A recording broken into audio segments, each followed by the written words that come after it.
1970년대 말, 경상도의 작은 시골 마을. 그곳엔 두 형제가 살고 있었다. 형 강석과 동생 강민. 아버지가 일찍 세상을 떠난 후, 이 형제에게 남은 건 허름한 집 한 채와 작은 밭뿐이었죠. 형 강석은 16살에 학교를 그만뒀어요. 공부보다는 동생의 미래가 더 중요했거든요.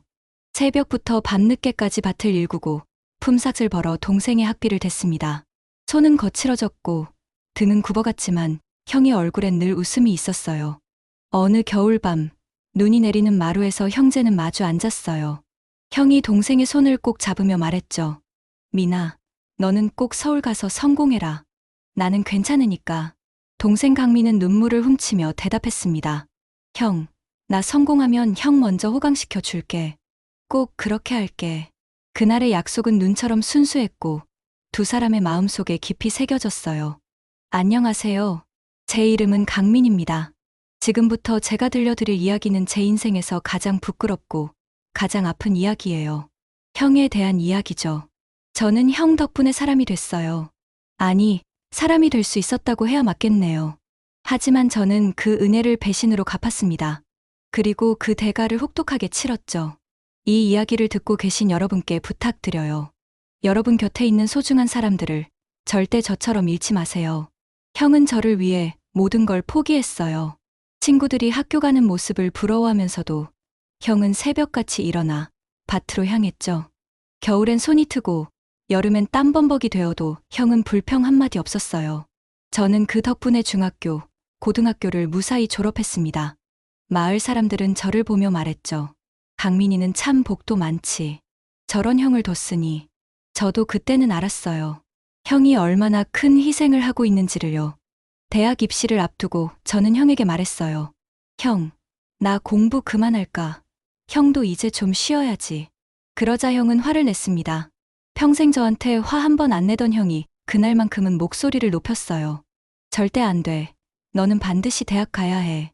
나는 이렇게 사는 게 괜찮아. 근데 너까지 이러면 안 된다. 형의 눈에는 눈물이 고여 있었죠. 저는 그날 형 앞에서 맹세했습니다. 형, 내가 꼭 성공해서 형한테 보답할게. 평생 형을 모시고 살게. 세월은 빠르게 흘렀어요. 저는 서울의 대학을 졸업하고 작은 무역회사에 취직했습니다. 그리고 운이 좋았죠. 사업 감각이 있었던 건지 아니면 그저 시대가 좋았던 건지 모르겠지만 저는 빠르게 돈을 벌기 시작했어요.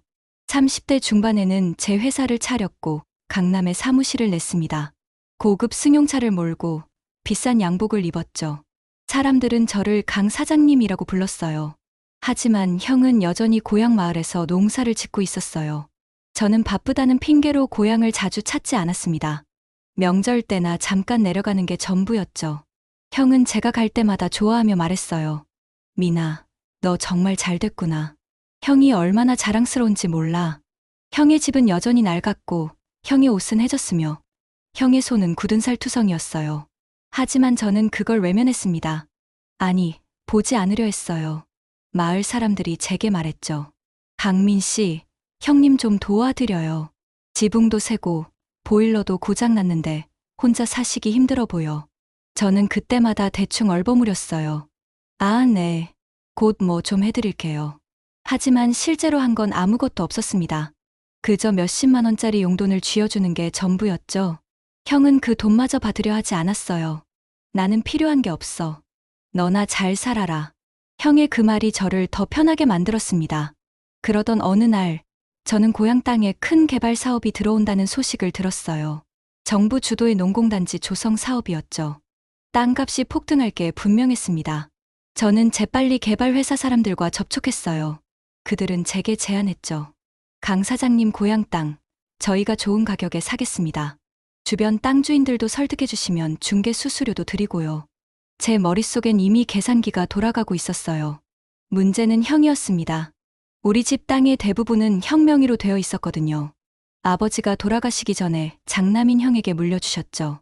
저는 형을 찾아갔어요. 형, 고향 땅 팔면 어때요? 개발 회사에서 좋은 값에 사겠대요. 형도 그 돈으로 서울 와서 편하게 살 수 있잖아요. 형은 고개를 저었습니다. 미나, 이 땅은 아버지 유산이야. 아버지가 돌아가실 때 이 땅만은 지키라고 하셨어. 나는 못 팔겠다. 저는 속이 부글부글 끓어올랐어요. 형은 왜 저렇게 고집이 센 거야? 시대가 변했는데 아직도 그런 생각을 하고 있어? 하지만 겉으로는 웃으며 말했죠. 알았어, 형. 형 뜻대로 할게. 그러나 제 마음속에는 이미 다른 계획이 자리 잡고 있었습니다. 어떻게든 그 땅을 손에 넣어야 한다고요. 며칠 후, 저는 다시 형을 찾아갔어요. 이번엔 서류 뭉치를 들고요. 형, 올해 재산세가 많이 나왔다면서요? 제가 형 대신 세금 처리 좀 해드릴게요. 서울에서 세무사 아는 사람한테 맡기면 감면도 받을 수 있대요. 형은 의심 없이 고개를 끄덕였습니다. 그래? 미니가 해준다면 고맙지.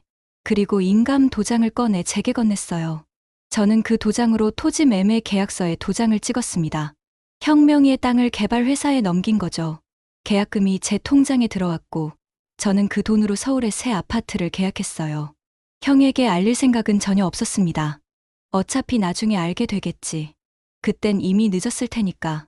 저는 제 자신이 얼마나 비열한 인간인지 깨닫지 못했어요. 한 달 후, 형이 제게 전화를 걸어왔습니다. 목소리가 떨리고 있었죠. 미나, 너 뭘 한 거야? 개발회사 사람들이 와서 땅 비우라고 해. 이게 무슨 소리야? 저는 잠시 침묵했다가 대답했어요. 형, 그게 형을 위한 거였어요. 그 돈으로 형도 서울 와서 편하게 살 수 있잖아요. 형은 울먹이는 목소리로 말했습니다. 너 어떻게 형한테 이럴 수가 있어? 아버지가 지키라던 땅을. 저는 화가 났어요. 왜 제가 형한테 미안해야 하죠? 오히려 형이 저한테 고마워해야 하는 거 아닌가요? 형, 그렇게 말씀하시면 섭섭합니다. 저도 형 생각해서 한 건데요. 형은 다음 날 서울로 올라왔습니다. 제 사무실 앞에서 기다리고 있었죠.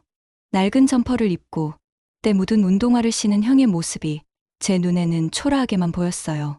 미나, 제발 계약 취소해줘. 나 그 땅 없으면 어떻게 살아?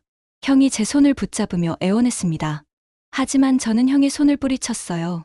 그 순간 제 안에 있던 모든 부정적인 감정이 터져 나왔죠. 형, 나 평생 형 뒤치다꺼리하면서 살았어요. 형은 그냥 시골에서 농사나 지으면서 편하게 살았잖아요. 근데 나는 서울 와서 얼마나 고생했는지 알아요? 이제 나도 내 인생 좀 살겠다는데 왜 형이 발목을 잡아요? 제 목소리는 점점 커졌고 주변 사람들이 쳐다보기 시작했어요. 형은 그 자리에 멍하니 서 있었죠. 미나, 너 정말. 형은 더 이상 말을 잇지 못했습니다. 그저 저를 바라볼 뿐이었어요. 형의 눈에는 배신감, 슬픔, 그리고 깊은 실망이 담겨 있었죠. 하지만 저는 그걸 보지 않았어요. 아니, 보고 싶지 않았습니다. 그날 밤, 형은 빗속을 걸어서 고향으로 돌아갔다고 해요. 마을 사람들이 나중에 제게 말해줬죠. 형이 버스 정류장까지 걸어가는 모습을 봤다고요. 온몸이 비에 젖은 채로 고개를 떨구고 걷고 있었다고 합니다. 저는 그날 밤 고급 레스토랑에서 개발회사 사람들과 축배를 들고 있었어요. 강 사장님 덕분에 사업이 순조롭게 진행됐습니다. 저는 그들의 칭찬에 기분이 좋았죠. 형 생각은 까맣게 잊은 채로요. 고향 땅 개발 사업은 순조롭게 진행됐어요. 저는 중개 수수료로 큰 돈을 벌었고 그 돈으로 사업을 더 확장했습니다. 새로운 사무실을 얻고 직원을 늘리고 더 큰 거래처를 찾았죠. 제 명함에는 대표이사라는 직함이 박혀 있었고 사람들은 저를 존경의 눈빛으로 바라봤어요. 저는 제가 성공한 사업가라고 믿었습니다. 하지만 욕심은 끝이 없었어요. 더 큰 수익을 위해 저는 부동산 투자에 뛰어들었습니다. 친한 사업가가 소개해준 확실한 투자처였죠. 강 사장, 이거 진짜 대박입니다. 1년 안에 투자금의 3배는 건질 수 있어요.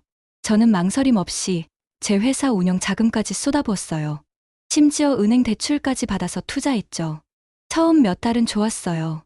배당금이 꼬박꼬박 들어왔고 저는 더 큰 투자를 결심했습니다.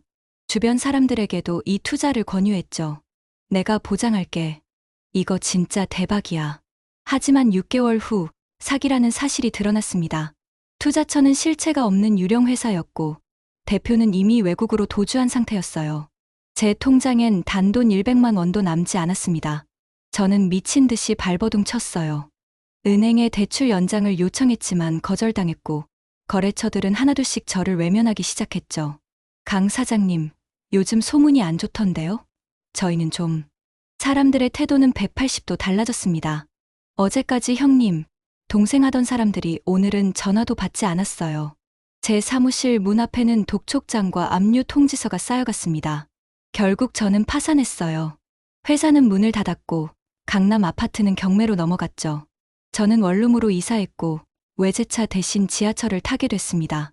거울을 보면 초췌한 제 모습이 보였어요. 한때 성공한 사업가였던 제 모습은 어디에도 없었죠. 밤마다 술을 마시며 생각했습니다. 내가 뭘 잘못한 거지? 왜 이렇게 된 거야? 그러던 어느 날 채권자들이 제 유일한 재산을 찾기 시작했어요. 강민 씨, 고향에 땅이 있다면서요? 그것도 압류 대상입니다. 저는 그제야 깨달았죠. 그 땅, 형에게서 빼앗은 그 땅도 이제 제 것이 아니게 됐다는 거요. 아니, 애초에 제 것이었던 적도 없었죠. 저는 형한테서 훔친 거였으니까요. 저는 벽에 머리를 박으며 울었습니다. 형, 미안해. 형, 더 이상 버틸 수 없었어요. 서울에서의 삶은 지옥이었고, 저는 도망치듯 고향으로 내려갔습니다. 몇 년 만에 찾은 고향 마을은 많이 변해 있었죠. 개발이 한창이었고, 제가 어릴 적 뛰어놀던 밭들은 공장 부지로 변해 있었어요. 저는 형의 집으로 발걸음을 옮겼습니다. 형한테 용서를 빌어야 해. 이제라도. 하지만 형의 집은 텅 비어 있었어요. 문은 잠겨 있었고, 마당엔 잡초가 무성했죠. 불길한 예감이 들었습니다. 저는 옆집 아주머니를 찾아갔어요. 아주머니, 우리 형은 어디 가셨어요? 아주머니는 한숨을 쉬며 말씀하셨죠. 미나, 너 몰랐구나. 형님은 작년 겨울에 돌아가셨어. 폐렴이었대. 병원도 제대로 못 가보고. 제 머릿속이 하얗게 변했어요. 뭐라고요? 형이 돌아가셨다고요? 다리에 힘이 풀려 그 자리에 주저앉았죠. 아주머니가 계속 말씀하셨어요. 형님이 얼마나 힘들게 사셨는지 몰라. 땅 빼앗기고 나서 완전히 기운을 잃으셨어. 그래도 끝까지 너 걱정만 하셨지. 민희는 잘 살고 있겠지라면서. 저는 울음을 터뜨렸습니다. 형. 마을 이장님이 형의 집 열쇠를 주셨어요. 저는 떨리는 손으로 문을 열고 들어갔습니다. 집 안은 너무나 초라했어요. 낡은 가구, 깨진 유리창, 곰팡이 핀 벽지. 형은 이런 곳에서 혼자 사셨던 거예요. 제가 강남 아파트에서 호화롭게 살 때, 형은 이렇게 추운 집에서 떨고 계셨던 겁니다. 저는 가슴이 찢어지는 것 같았어요. 형의 방으로 들어갔습니다. 작은 책상 위에 낡은 수첩 하나가 놓여 있었죠. 저는 떨리는 손으로 그 수첩을 집어들었어요. 첫 페이지를 펼치자 형의 삐뚤빼뚤한 글씨가 보였습니다. 미니 대학 입학 100만 원 보냄. 미니 생일 50만 원 송금. 미니 결혼 축의금 100만 원. 형은 제가 서울 간 후에도 계속 돈을 보내고 계셨던 거예요. 당신은 쪼들리면서요. 마지막 페이지에는 이렇게 쓰여 있었어요. 미니가 잘 살면 나는 그걸로 됐다. 내가 평생 바란 건 동생의 행복뿐이었다. 미나, 형은 너를 원망하지 않는다. 다만 부디 건강하게, 행복하게 살아다오. 글씨가 눈물로 번져 있었죠. 저는 그 수첩을 가슴에 안고 통곡했습니다. 형, 미안해. 정말 미안해. 서랍을 열었을 때 저는 또 한 번 충격을 받았어요. 거기엔 토지 등기부등본과 보험증서, 그리고 유언장이 들어 있었습니다. 형은 제가 계약서에 도장을 찍기 몇 년 전에 이미 땅의 절반을 제 명의로 증여 등록해 두셨던 거예요.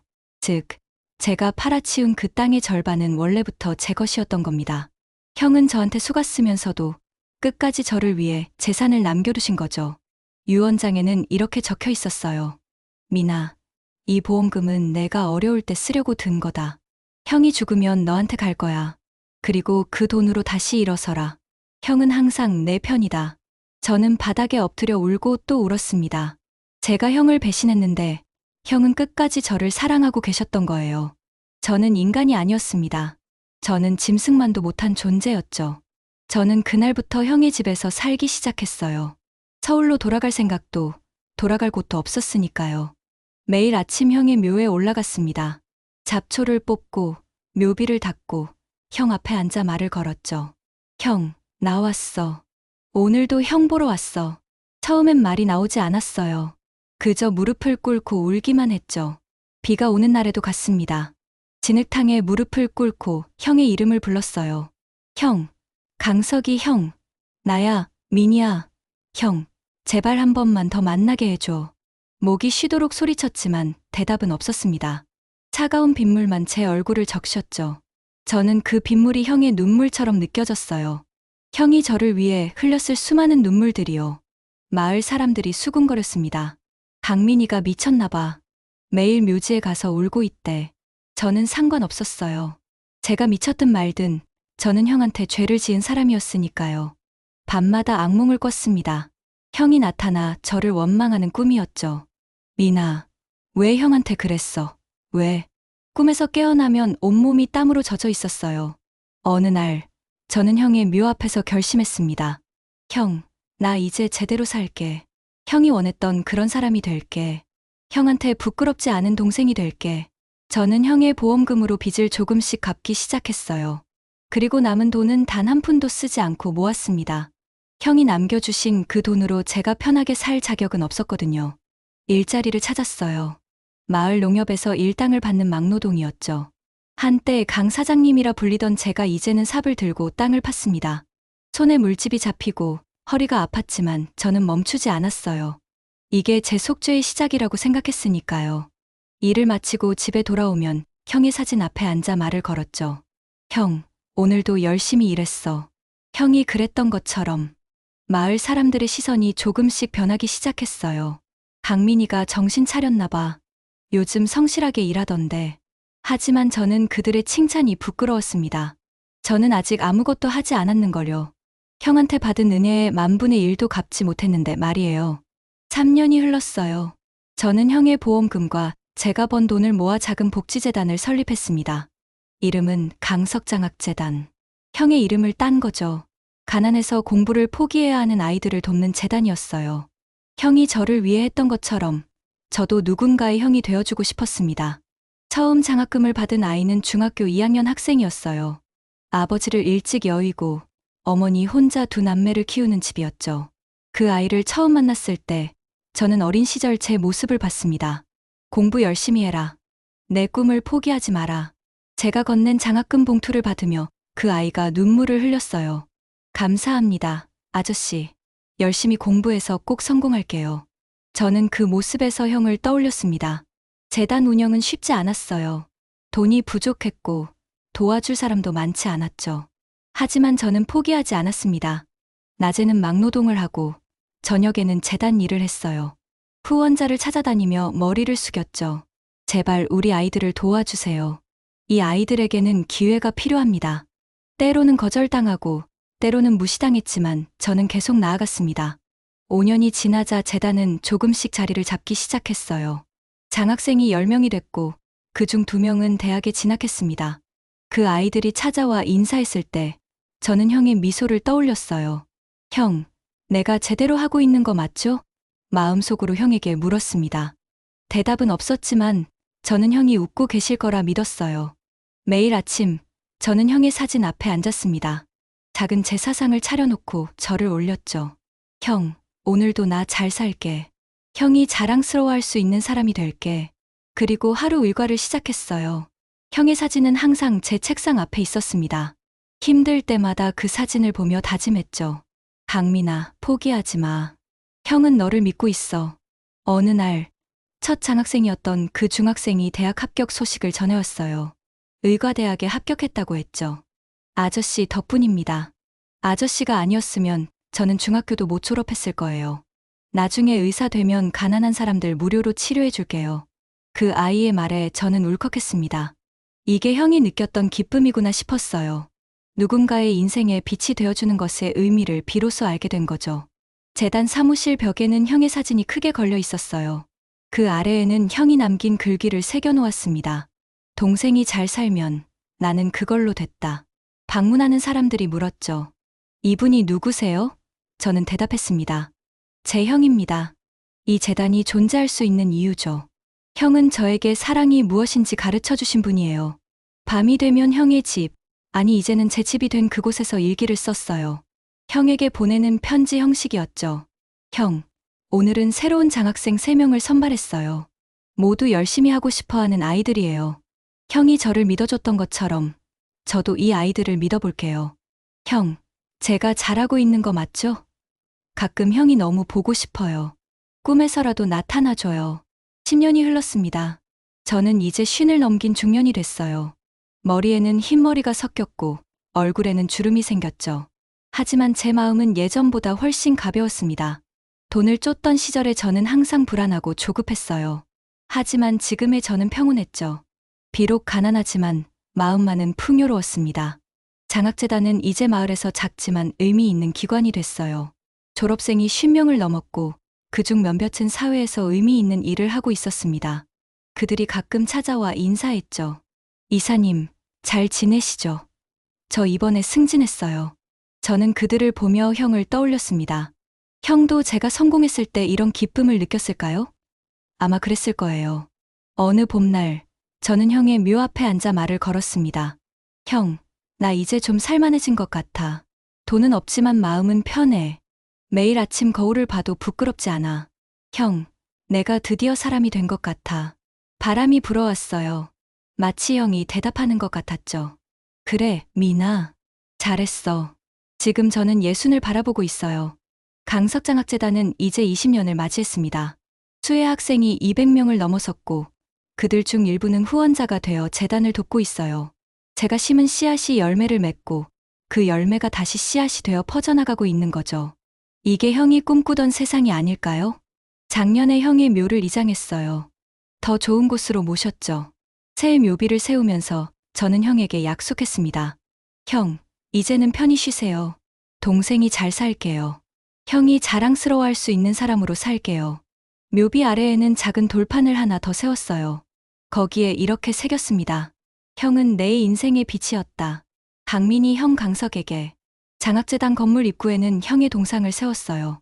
크지 않은 동상이지만 형의 따뜻한 미소가 담겨 있죠. 아이들이 그 앞을 지나갈 때마다 인사를 합니다. 강석 할아버지, 안녕하세요. 저는 그 모습을 보며 미소 짓습니다. 형이 이렇게 많은 사람들에게 기억되고 있다는 게 자랑스러워요. 어느 날, 한 기자가 찾아왔어요. 재단에 대한 기사를 쓰고 싶다고 했죠. 인터뷰 중에 기자가 물었습니다. 이사님, 왜 이 일을 시작하셨나요? 저는 잠시 망설이다가 대답했어요. 제 형 때문입니다. 형은 저를 위해 모든 걸 희생했어요. 하지만 저는 그 은혜를 배신으로 갚았죠. 이 재단은 제 참회입니다. 그리고 형에 대한 사랑의 표현이고요. 기자가 또 물었습니다. 형님께 하고 싶은 말씀이 있으세요? 저는 눈물을 참으며 대답했어요. 형, 미안해요. 그리고 고마워요. 형이 가르쳐준 사랑을 이제는 제가 다른 사람들에게 전하고 있어요. 형, 저 이제 좀 괜찮은 사람 됐죠? 하늘에서 지켜봐 주세요. 기사가 나간 후 많은 사람들이 재단에 후원금을 보내왔어요. 형의 이야기가 사람들의 마음을 움직인 거죠. 요즘 저는 형이 자주 꿈에 나타나요. 예전처럼 젊은 모습으로요. 꿈속에서 형은 웃고 있습니다. 미나, 잘 살고 있구나. 형이 자랑스럽다. 꿈에서 깨어나면 베개가 눈물로 젖어 있어요. 그래도 그 눈물은 슬픔의 눈물이 아닙니다. 감사의 눈물이죠. 제 책상 위에는 형의 낡은 수첩이 놓여 있어요. 그 수첩을 펼칠 때마다 형의 사랑을 느낍니다. 미니가 잘 살면 나는 그걸로 됐다. 이 문장이 제 인생의 나침반이 됐어요. 저도 누군가에게 이런 사람이 되고 싶습니다. 조건 없이 사랑하고 아무것도 바라지 않는 그런 사람이요. 오늘도 저는 형의 묘에 올라갑니다. 잡초를 뽑고 묘비를 닦고 형 앞에 앉아 말을 걸죠. 형, 나 또 왔어. 오늘은 새로운 장학생 5명을 선발했어. 모두 형처럼 착한 아이들이야. 형, 저 잘하고 있죠? 산 아래에서 아이들의 웃음소리가 들려옵니다. 저는 그 소리를 들으며 생각해요. 형이 남긴 건 땅이 아니라 사랑이었다고요. 해가 지고 있습니다. 저는 형의 묘비에 기대어 앉아 노을을 바라봐요. 붉게 물든 하늘이 아름답습니다. 문득 형의 목소리가 들리는 것 같아요. 미나, 너는 꼭 서울 가서 성공해라. 나는 괜찮다. 저는 하늘을 향해 말합니다. 형, 나 성공했어. 돈으로는 아니지만 사람으로 성공했어. 이제 형 부끄럽지 않은 사람이 됐어. 바람이 불어옵니다. 따뜻한 바람이에요. 형의 손길 같아요. 저는 눈을 감습니다. 그리고 형의 얼굴을 떠올리죠. 형은 웃고 있어요. 그 웃음 속에는 용서와 사랑이 담겨 있습니다. 저는 더 이상 눈물을 흘리지 않아요. 대신 미소를 짓습니다. 형과 함께했던 모든 순간들이 소중합니다. 배신의 기억조차도요. 그 아픔이 있었기에 지금의 제가 있으니까요. 이 이야기를 듣고 계신 여러분께 말씀드리고 싶어요. 여러분 곁에 있는 소중한 사람들을 사랑하세요. 그들이 있을 때 사랑을 표현하세요. 저처럼 뒤늦게 후회하지 마세요. 사랑은 미룰 수 없습니다. 오늘이 마지막일 수도 있으니까요. 형이 남긴 건 땅이 아니었습니다. 돈도 아니었어요. 형이 남긴 건 사랑이었습니다. 조건 없는 사랑, 희생하는 사랑, 용서하는 사랑이었죠. 그 사랑이 저를 살렸고 지금의 저를 만들었습니다. 저는 이제 그 사랑을 다른 사람들에게 전하며 살고 있어요. 형, 고맙습니다. 그리고 사랑합니다. 하늘에서 영원히 평안하세요. 저는 여기서 형이 꿈꾸던 세상을 만들어 가겠습니다. 형의 이름으로, 형의 사랑으로요.